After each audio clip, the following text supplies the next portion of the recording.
The stalker thought 'twas all in fun. Pop! Goes the bandit. Let's go.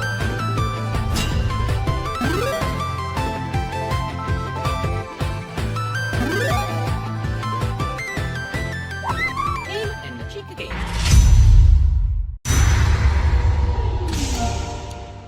Hello again, my chickadees. Game & Chick is back with another review.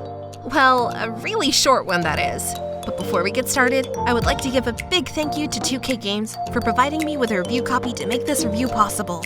Thank you very much. Now with that out of the way, let's get to it.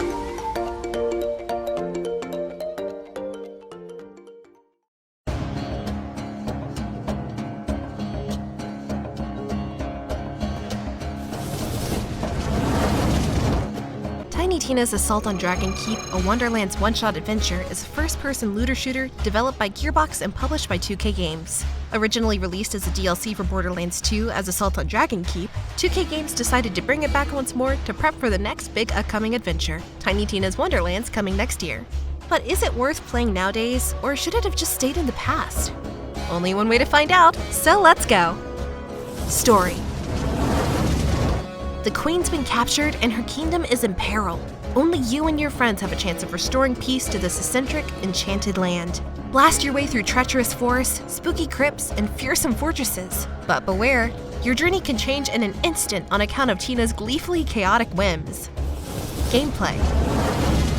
Tiny Tina's one-shot adventure, yes, that's what I'm shortening it to, is a re-release of the DLC of the same name from Borderlands 2. In this title, you will be a pawn in the game of imagination, brought on by the very high-spirited and hyper-personality of Tiny Tina herself. By participating in her escapades, you will take part in a game called Bunkers and Badasses.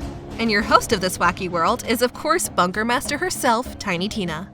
If you're familiar with Dungeons & Dragons, then you'll roughly have an idea of how this works. Tina is the Dungeon Master, and she's in charge of organizing everything that happens to you in the game.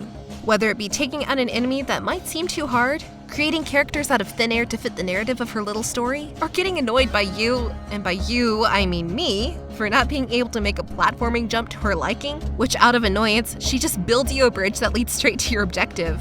I seriously failed these jumps like 10 times, and I'm supposed to be a platforming enthusiast. Talk about embarrassing. When she's not getting annoyed, she's very rambunctious. Over the course of your roughly 3 to 4 hour journey, you will be doing everything you loved about the Borderlands series in general, such as loot, shoot, discover new secrets, tons of side quests to complete, and take down hordes of enemies as you push through, guns blazing, in order to save the Queen, who, in the end, ends up being something straight out of My Little Pony. No joke.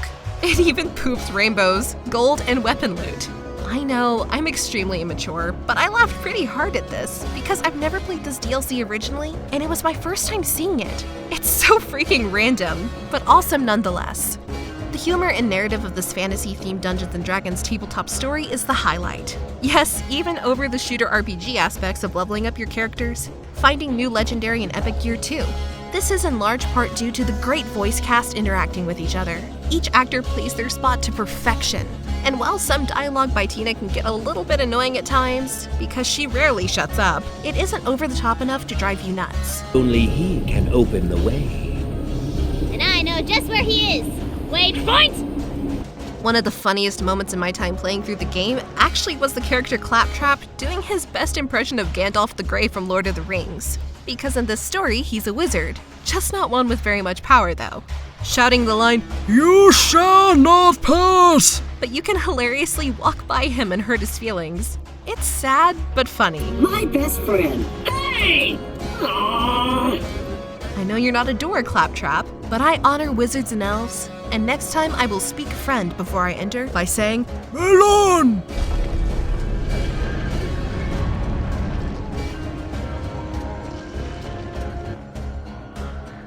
Controlling 6 different Vault Hunters, with each having their own unique abilities, will give you some variety in your gameplay with the type of weapons you can use at the start of your journey, or whether you can use various magic powers too. Pick wisely. The game's pacing can be really fast-paced when you have hordes of enemies swarming you, of all different varieties, but it never feels overly difficult even when your screen is filled with baddies. Annoying, sure, but not rage-inducing, at least the first half of the game.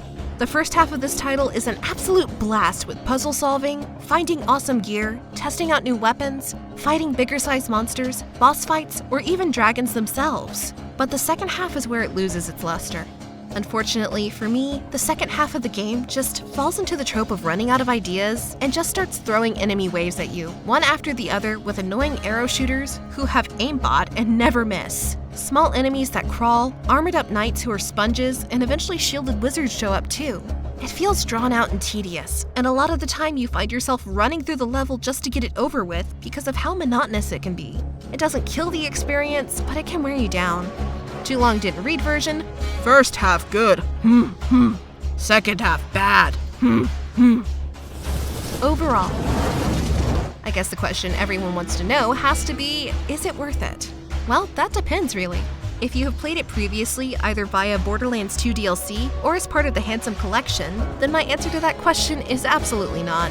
Not because it isn't fun overall, but because this is the same game you've already played, complete with co-op, both local and online, including mission selections.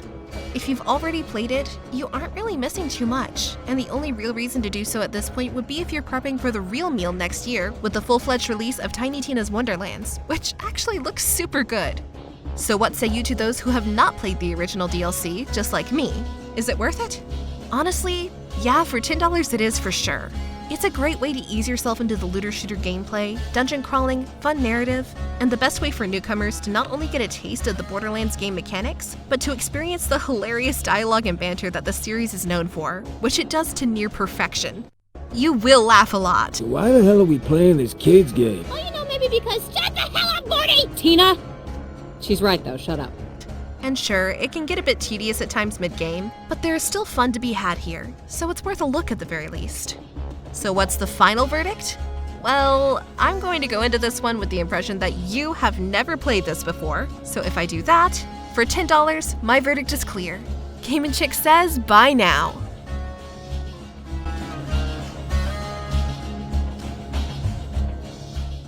Hey everyone, thanks for watching! I really hope you enjoyed that review, and I look forward to bringing more to you in the coming future. For new people, feel free to hit that subscribe button and give this video a like or share, and for people already subscribed, make sure to hit that notification bell so that you do not miss out on any future content upload. Also, feel free to click on my other reviews linked above because they're kinda cool too, so give them a look. Once again, thank you so much for watching, and I'll catch all you chickadees on the next one. Quack!